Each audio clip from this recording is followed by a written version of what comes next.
पूर्णमदः पूर्णमिदं पूर्णात् पूर्णमुदच्यते पूर्णस्य पूर्णमादाय पूर्णमेवावशिष्यते।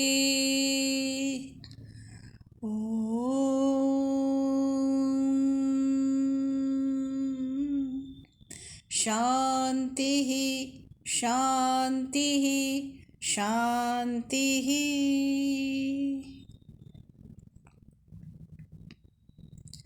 वैदिक वाङ्मय की इस कक्षा में आप सभी विद्यार्थियों का स्वागत है।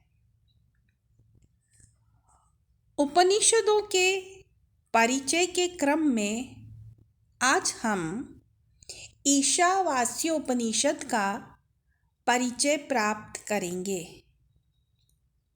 मैं डॉक्टर नंदिता सिंघवी, सह आचार्य, राजकीय डूंगर महाविद्यालय, बीकानेर।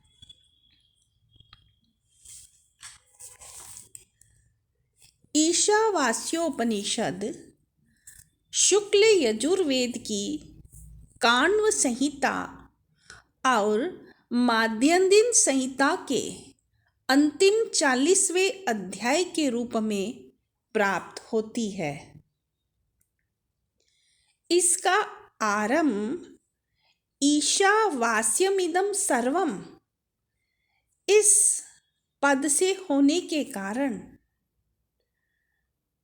ईशावास्योपनिषद यह नामकरण हुआ है। इसे ईशोपनिषद और वाजस्नेयोपनिषद तथा संहितोपनिषद आदि नामों से पुकारते हैं।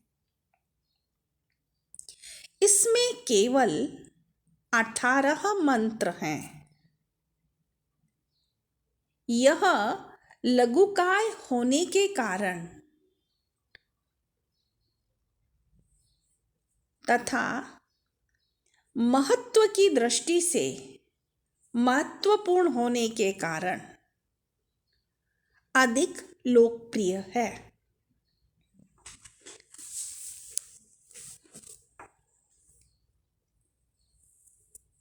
इसमें वेद तत्व का सार एवं गूढ़ तत्व का विवेचन हुआ है।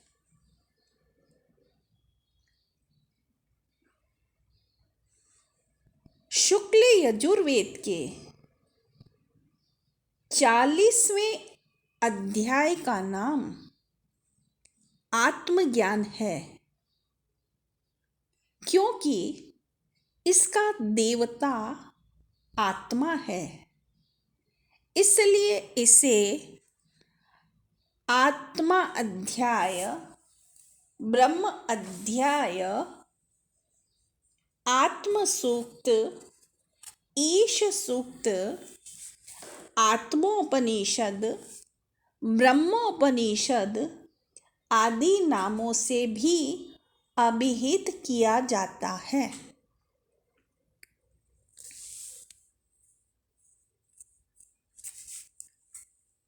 यजुर्वेद की सर्वानुक्रमणी के आधार पर इस उपनिषद के प्रणेता दध्यंगाथर्वण ऋषि हैं।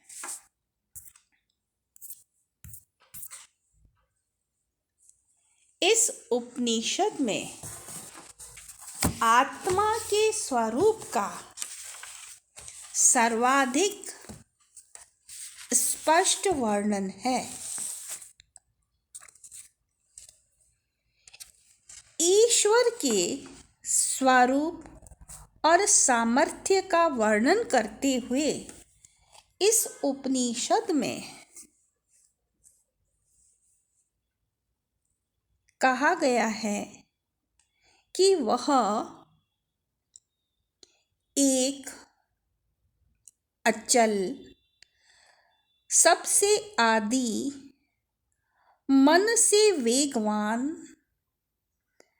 देवों अथवा इंद्रियों द्वारा अप्राप्य, अपने स्वरूप में स्थिर, किंतु अपनी अनंत व्यापकता से विषयों की ओर भागने वालों का अतिक्रमण कर आगे चला जाता है।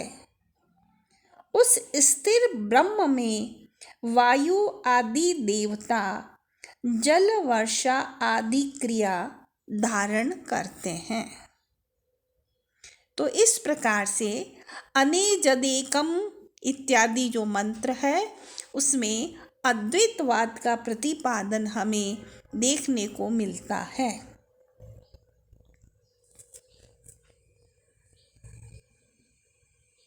इस उपनिषद में ज्ञान दृष्टि से कर्म की उपासना का रहस्य समझाया गया है। यह उपनिषद कर्म संन्यास का पक्षपाती न होकर यावत जीवन निष्काम भाव से कर्म संपादन का अनुरागी है और इसी का अनुवर्तन श्रीमद् भगवद गीता में मिलता है।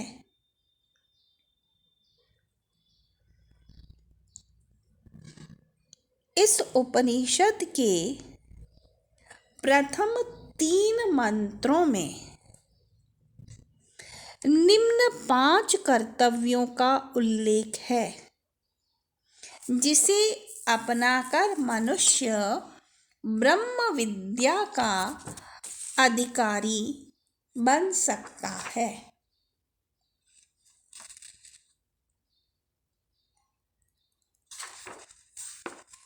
पहला, ब्रह्म सर्वव्यापक है। ईशावास्यम इदं सर्वम। फिर दूसरी बात कही कि संसार के सभी पदार्थ ईश्वर के ही हैं। मनुष्य का कर्तव्य केवल आवश्यकता अनुसार उनके उपभोग मात्र का है, उन पर उसका स्वत्व नहीं है। ईशावास्यमिदं सर्वं यत् किंच जगत्यां जगत् तेन त्यक्तेन भुंजितः। फिर आगे कहा, किसी अन्य के धन की अभिलाषा नहीं करनी चाहिए, उस पर कुदृष्टि नहीं डालनी चाहिए। मा गृधः कस्यचित् धनम।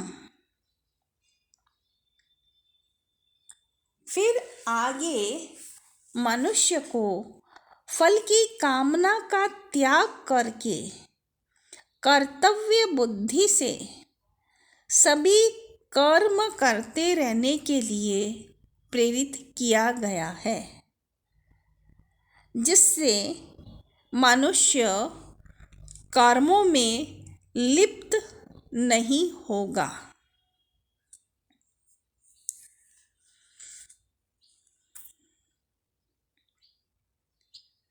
फिर अंत में 5वीं बात कही कि हमें अपनी आत्मा का हनन नहीं करना है।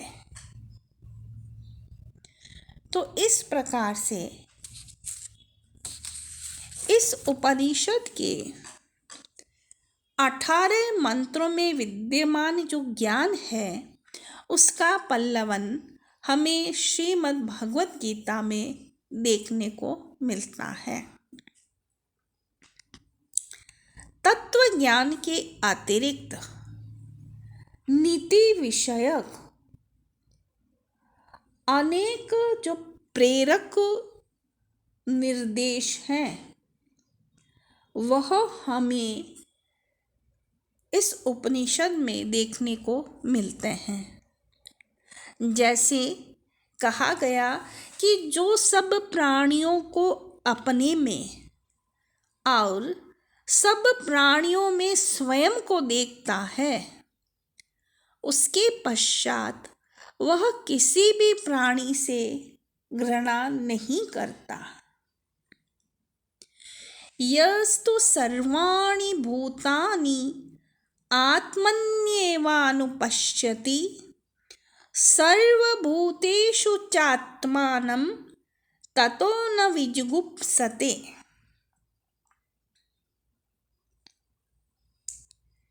इसके अतिरिक्त इस उपनिषद में हमें ब्रह्म के वर्णन के अनंतर विद्या, अविद्या, संभूति, असंभूति आदि के विषय में वर्णन प्राप्त होता है।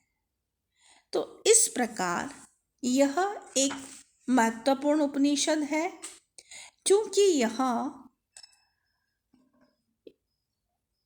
मूल संहिता का 40वां अध्याय है, उसका अंतिम भाग है।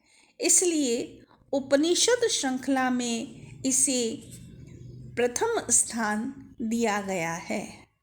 इसे मंत्रोपनिषद भी कहा गया है। आज के लिए इतना ही। धन्यवाद।